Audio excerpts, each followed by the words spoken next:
জায়গাটা আমার নয়, সেই জায়গাটা আসলে। ঢাকায় চিত্রনায়িকা বর্ষা এবার অভিনেত্রী বাঁধনকে নিয়ে বিস্ফোরক মন্তব্য করলেন।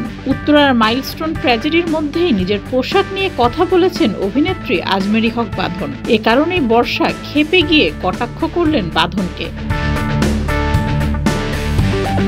বাঁধন এক ফেসবুক স্ট্যাটাসে জানান, তিনি একসময় মিষ্টি মেয়ে ছিলেন। সমাজের কথা ভেবে কখনো জিন্স পরেননি বাঁধন, বা আমার পছন্দের পোশাক পরতেন। বাঁধন জানান, একবার তিনি একটি টেলিভিশন সাক্ষাৎকারে গিয়েছিলেন স্লিভলেস ব্লাউজ পরে। চ্যানেলের টিম তখন বাঁধনকে বলেছিল কাঁধ ঢাকতে। এই ঘটনার উদাহরণ দিয়ে বাঁধন লিখেন, একদিন এক বন্ধু বাঁধনকে ফোন করে জানায়, তুমি অনেক সুন্দর করে কথা বলো, এত ভালো কাজ করো, কিন্তু তোমার আরেকটু ঢেকে পোশাক পরা উচিত। এই কথা শুনে বাঁধন হেসে ফেলেন।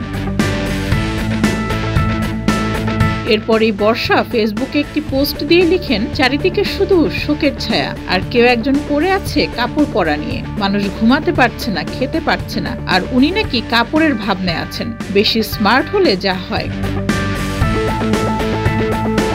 বর্ষার এমন স্ট্যাটাসের পর নেটিজেনরা সন্দেহ করেন বর্ষা বাঁধনকে নিয়েই এমন স্ট্যাটাস দিয়েছেন। যদিও স্ট্যাটাসটি দেওয়ার কিছুক্ষণ পরেই বর্ষা সেটি সরিয়ে ফেলেন। কি কারণে বর্ষা স্ট্যাটাসটি মুছে ফেলেন সেটি জানা যায়নি। তবে বর্ষার এমন কটাক্ষের পর এ বিষয় নিয়ে এখনো পর্যন্ত মুখ খোলেননি বাঁধন।